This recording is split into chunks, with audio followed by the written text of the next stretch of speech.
আসসালামু আলাইকুম। সংবাদে আপনাদের সবাইকে স্বাগত জানাচ্ছি। আমি ফিরোজ তোহা। শুরুতেই আরবে কেবলস সংবাদ শিরোনাম। বাংলাদেশের সর্বশেষ গুরুত্বপূর্ণ আপডেট সংবাদে আপনাকে স্বাগত। শুরুতেই সংবাদ শিরোনাম, পরে বিস্তারিত। প্রথমেই জানাবো, পুলিশের শীর্ষ পর্যায়ে বড় রদবদল। পুলিশের ঊর্ধ্বতন ১৭ কর্মকর্তাকে বদলি করে নতুন দায়িত্ব দেওয়া হয়েছে। এরই মধ্যে RAB, DMP, PBI, CID, SP, APBN সহ রংপুর মেট্রোপলিটন পুলিশের গুরুত্বপূর্ণ পদে পরিবর্তন আনা হয়েছে আজ। পররাষ্ট্র মন্ত্রণালয়ের উপসচিব এবং স্বরাষ্ট্র মন্ত্রণালয়ের সচিবগণের সই করা পৃথক প্রজ্ঞাপনে এই রদবদলের কথার বিষয়ে জানানো হয়েছে। এরপর জানাবো, শেখ হাসিনার আত্মীয় বলায় তথ্যমন্ত্রী বললেন, মন্ত্রণালয়ে বসেছি তথ্যমন্ত্রী হিসেবে, শেখ হাসিনার আত্মীয় হিসেবে নয়। শেখ হাসিনাকে নিয়ে প্রশ্ন করার সময় তাকে আত্মীয় হিসেবে উল্লেখ করায় এক সাংবাদিককে প্রশ্ন করায় ক্ষেত্রে আরও পেশাদার হওয়ার পরামর্শ দিয়েছেন তথ্য সম্প্রচার মন্ত্রী আন্দালিব রহমান পার্থ। তিনি স্পষ্ট করে বলেছেন, সরকারের তথ্যমন্ত্রী হিসেবে দায়িত্ব পালন করেছেন, শেখ হাসিনার আত্মীয় হিসেবে নয়। উল্লেখ্য, আন্দালিব রহমান পার্থ তিনি শেখ হাসিনার আত্মীয়, আবার বিএনপির দালাল। এদিকে সংবিধানের ভুল ব্যাখ্যা দিয়ে গণভোটের রায়কে এড়িয়ে যাওয়া হচ্ছে বললেন গোলাম পরোয়ার। সাংবিধানিক প্রশ্ন তুলে সংবিধানের ভুল ব্যাখ্যা দিয়ে গণভোটের রায়কে এড়িয়ে যাওয়া হচ্ছে বলে অভিযোগ করেছে বাংলাদেশ জামাত ইসলাম। দেশে ৭০% মানুষ গণভোটে হ্যাঁ ভোটের রায় দিয়েছে, অথচ এই সরকার সেটিকে গড়িমসি করছে। বিএনপি তারেক রহমানের ইচ্ছা হচ্ছে তিনি পরপর দুইবার প্রধানমন্ত্রী থাকতে চান। একটানা তিনি দুইবার প্রধানমন্ত্রী হিসেবে দায়িত্ব পালন করবেন, সেই আশা হচ্ছে তারেক রহমানের। মূলত তারেক রহমান যেভাবে রাষ্ট্র পরিচালনা করছে, দেশের মানুষ মাত্র ৫ মাসেই অতিষ্ঠ। তাহলে ১০ বছর কিভাবে তাকে সহ্য করবে সেটি দেখার বিষয়। এবারে জানাবো, আমারে দেখানো খরচ অবাস্তব বললেন রাবি শিবির সভাপতি। রাজশাহী বিশ্ববিদ্যালয় কেন্দ্রীয় ছাত্র সংসদের রাকসু সাধারণ সম্পাদক জে সালাউদ্দিন আমার দাপ্তরিক ব্যয় হিসেবে যে ৩,৭০,০০০ টাকার হিসাব দিয়েছেন তা বাস্তব ব্যয়ের সঙ্গে সামঞ্জস্যপূর্ণ নয় বলে দাবি করেছেন বিশ্ববিদ্যালয় শাখা ছাত্র শিবিরের সভাপতি মোজাহিদ ফয়সাল। তার মতে, সামগ্রিক ব্যয়ের কথা বলে জেস মূলত নিজের দায় এড়ানোর চেষ্টা করছেন।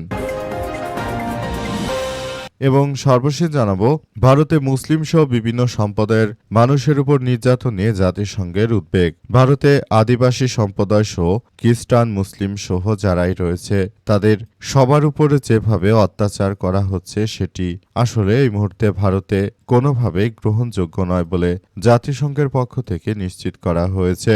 জাতিসংঘের পক্ষ থেকে আরও বলা হয়েছে যে এই ঘটনা আসলে ঘটতে দেয়া যাবে না, কারণ ভারতের নরেন্দ্র মোদীর মতো সন্ত্রাসী ক্ষমতা আসার পরই মূলত ভারতে মুসলিম, বৌদ্ধ এবং খ্রিস্টান নির্যাতন অনেক অংশে বেড়ে গেছে। এই বিষয়গুলো সবাইকে নজরদারিতে রাখতে হবে বলে জানিয়েছে জাতিসংঘ। প্রিয় দর্শক, এতক্ষণ শুনছিলেন সংবাদ শিরোনাম, এবারে বিস্তারিত। তবে তার আগে বন্ধুরা, অনুরোধ থাকবে এই সংবাদটিতে একটি লাইক দিন। এই চ্যানেলে আপনি নতুন হয়ে থাকলে আমাদের সংবাদটি দেখতে দেখতে চ্যানেলটি সাবস্ক্রাইব করে রাখুন। কমেন্ট করে বন্ধুরা আপনার মূল্যবান মতামত জানিয়ে দিন আপনি বিশ্বের কোন দেশ থেকে বা বাংলাদেশের কোন স্থান থেকে আমাদের সংবাদটি দেখছেন এবং শুনছেন। আর বন্ধুরা, সংবাদটি আপনার সোশ্যাল মিডিয়া ফেসবুকে শেয়ার করে বন্ধুদেরও দেখার সুযোগ করে দিন। গাজা যুদ্ধে আপনি যদি নিরীহ ফিলিস্তিনিদের ভালোবেসে থাকেন বন্ধুরা, কমেন্ট বক্সে কমেন্ট করে পুরো বিশ্ববাসীকে আমাদের এই তাজা আপডেটটি দেখার সুযোগ করে দিন। আর বন্ধুরা, যেখানেই থাকুন দেখতে থাকুন আমাদের এই লেটেস্ট আপডেট সংবাদ। এবারে বিস্তারিত। পুলিশের শীর্ষ পর্যায়ে বড় রদবদল। পুলিশের ঊর্ধ্বতন ১৭ কর্মকর্তাকে বদলি করে নতুন দায়িত্ব দেওয়া হয়েছে। এর মধ্যে RAB, DMP, PBI, CID, SP বা এপিবিএন এবং রংপুর মেট্রোপলিটন পুলিশের গুরুত্বপূর্ণ পদে পরিবর্তন আনা হয়েছে। মঙ্গলবার স্বরাষ্ট্র মন্ত্রণালয়ের উপসচিব তৌসিফ আহমেদের সই করা পৃথক ৩ প্রজ্ঞাপনে এই রদবদলের কথা বলা হয়েছে। একটি প্রজ্ঞাপনে পিবিআইয়ের বা ডিআইজি মোহাম্মদ হুমায়ুন কবিরকে র্যাবের অতিরিক্ত মহাপরিচালক পরিচালক বা ডিআইজি হিসেবে বদলি করা হয়েছে। পুলিশ স্টাফ কলেজের অতিরিক্ত ডিআইজি মোহাম্মদ হুমায়ুন কবিরকে পুলিশ সদর দপ্তরে বদলি করা হয়েছে। এছাড়াও রেলওয়ে পুলিশের অতিরিক্ত ডিআইজি মোহাম্মদ তোফায়েল আহমেদ মিয়াকে ঢাকা মহানগর পুলিশ বা ডিএমপির যুগ্ম পুলিশ কমিশনার করা হয়েছে। এপিবিএন এর পুলিশ সুপার নাজমুল আলমকে ডিএমপিতে বদলি করা হয়েছে। অতীতে আমরা দেখেছিলাম যে ডক্টর ইউনূস বিএনপির মনোনীত একজনকে আসলে দায়িত্ব দিয়েছিল, কিন্তু সেই লোকটি ব্যর্থ হওয়ার কারণে অবশেষে ডিএমপির কমিশনার হিসেবে শেখ সাজ্জাদ আলীকে আসলে নিয়োগ দেওয়া হয়েছিল এবং বিষয়গুলো সবার জন্য খুবই গুরুত্বপূর্ণ একটি বিষয় হিসেবে দাঁড়িয়েছিল।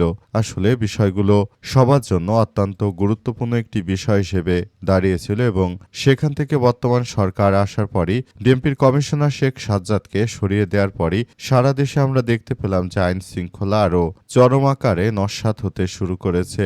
এটাই বর্তমান সরকারের ব্যর্থতার বড় নমুনা হিসেবে আবির্ভূত হচ্ছে। আসলে বর্তমান সরকার যে কি করতে চায় সেটা হয়তো তিনি নিজেও আন্দাজ করতে পারছেন না। সরকার এতটাই ব্যর্থ হয়ে গেছে যে দেশে এই মুহূর্তে মাত্র 6 মাসের ব্যবধানে এতটা অজনপ্রিয়তা অতীতে কোনো সরকার হয়েছে কিনা সেটি আসলে বলা কষ্ট।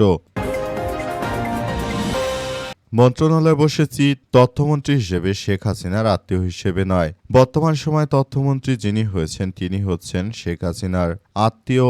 এজন্য আজ আন্দালিব রহমান পার্থকে নিয়ে এক প্রশ্ন তুলেছেন সাংবাদিক। তিনি বলেছেন যে আপনি তো শেখ হাসিনার আত্মীয়। এক্ষেত্রে বাংলাদেশের তথ্যমন্ত্রী আন্দালিব রহমান পার্থ তিনি মূলত এরপরই সাংবাদিককে বলেন যে আপনার কথাটি প্রফেশনাল হওয়া উচিত ছিল, কারণ এখানে আমি বসেছি শেখ হাসিনার আত্মীয় হিসেবে নয়, এখানে আমি আমার দল থেকে এসেছি এবং আমি বিএনপির সঙ্গে জোট করেছি। তো অনেকে আবার বলাবলি করছে যে দেশে এত মেয়ে থাকতে তাহলে আপনি শেখ পরিবার এত বিরোধী, তাহলে তাদের মধ্যে বিয়ে করতে কেন গিয়েছিলেন? সেখানে আবার অনেকে বলাবলি করছে সামাজিক যোগাযোগ মাধ্যমে বিষয়টি যেটি আমরা দেখলাম সেটি হচ্ছে আন্দালিব রহমান পার্থকে নিয়ে সবাই বলাবলি করছে যে ইনি হচ্ছেন জাতীয় পার্টির চেয়ারম্যান, আবার বিএনপির সঙ্গে সম্পর্ক, আবার আওয়ামী লীগের মেয়ে বিয়ে করে তাদের বিরুদ্ধে কথা বলে। তাহলে আওয়ামী লীগের বিরুদ্ধে যদি কথাই বলতে হবে তাহলে তাদের মেয়েকে বিয়ে করে কেন তাদের বিরুদ্ধেই কথা বলছে? বিষয়টি আসলে আন্দালিব রহমান পার্থ তিনি হয়তো বিষয়টি সবার নজরে এনেছেন, এ কারণেই তিনি সাংবাদিকদের এসব কথা জানিয়েছেন বলে জানা গেছে। আসলে বর্তমান সময়ে যেভাবে কার্যক্রম চলছে তাতে করে আন্দালিব রহমান পার্থ তাকে অতীতে আমরা যেভাবে ভক্তি শ্রদ্ধা করতাম, কিন্তু তার কথা টিউন শুনে মনে হচ্ছে তিনি এখন আগের মতো নেই, তিনি দাম্ভিকতার সর্বোচ্চ শিখরে পৌঁছে গিয়েছেন। তা না হলে যাদের কাঁধের উপরে ভর করে তিনি মন্ত্রী হয়েছেন, এমপি হয়েছেন, তাদের বিপক্ষে দাঁড়িয়ে তিনি বলছেন তাদের নাকি জুলাই ছাড়া পরিচয় নেই। তো তাদের জুলাই ছাড়া পরিচয় নেই, তাদের তো আপনার মতো বয়স হয়নি, আপনার মতো তারা মুরব্বী নয়, তাদের বয়স হচ্ছে মাত্র 20 বছরের। সুতরাং তারা 17 বছর শেখ হাসিনার এই স্বৈরাচারী ফ্যাসিস্ট সরকারকে সরিয়েছে, এটি তাদের বড় গুণ এবং আপনারা সেখান থেকে বেনিফিশিয়ারি হয়ে ক্ষমতায় বসেছেন, লজ্জা তো আপনাদেরই থাকা উচিত।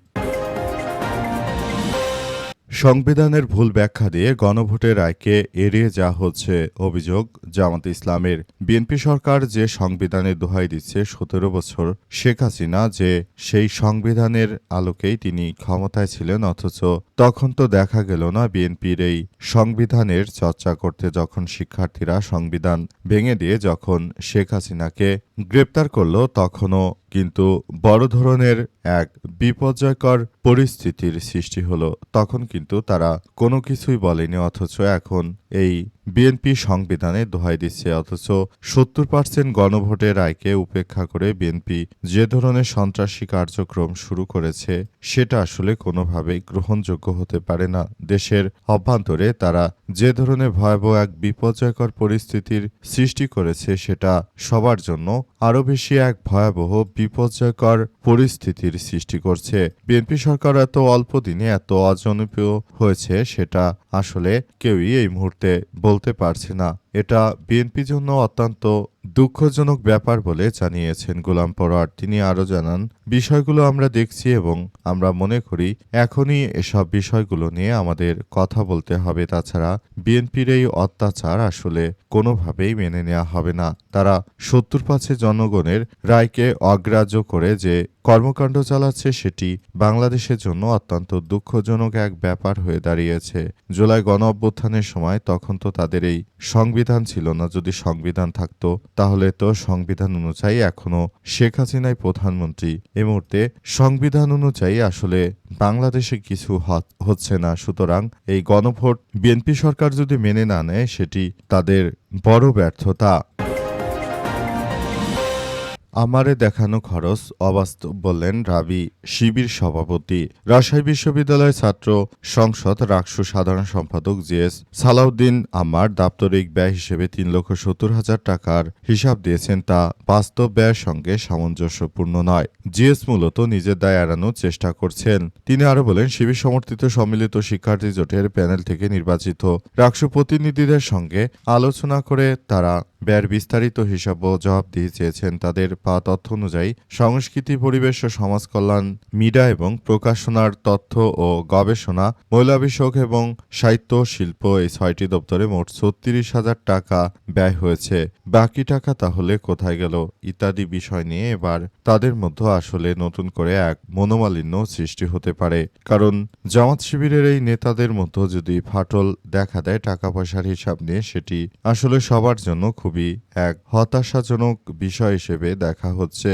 আম্মারের বিষয়গুলো খুবই গুরুত্ব দিয়ে দেখছে শিবিরের নেতাকর্মীরা। তারা জানিয়েছে যে আম্মার যে ঘটনাগুলো ঘটিয়েছে আসলে সেগুলো আদতে কতটা গ্রহণযোগ্য সেগুলো আমাদেরকে আরো বেশি সক্রিয় দৃষ্টিতে দেখতে হবে বলে উল্লেখ করা হয়েছে। মূলত এই মুহূর্তে আম্মারের বিরুদ্ধে যে অভিযোগগুলো রয়েছে সেগুলো পুঙ্খানুপুঙ্খ তদন্ত করা উচিত বলে মনে করেন এবং সেগুলোই আসলে করা হচ্ছে। যথাযথভাবে দায়িত্ব পালন করতে হবে বলে তারা বিষয়গুলো নিশ্চিত করেছে এবং এগুলোই ভবিষ্যতে আরো সুন্দরভাবে তারা গড়ে তুলতে চায়, যাতে করে আর এই ধরনের কোনো ঘটনা না ঘটে। সেটি সবাইকে আরো বেশি সক্রিয় অবস্থায় সবকিছু করার কথা বলা হচ্ছে।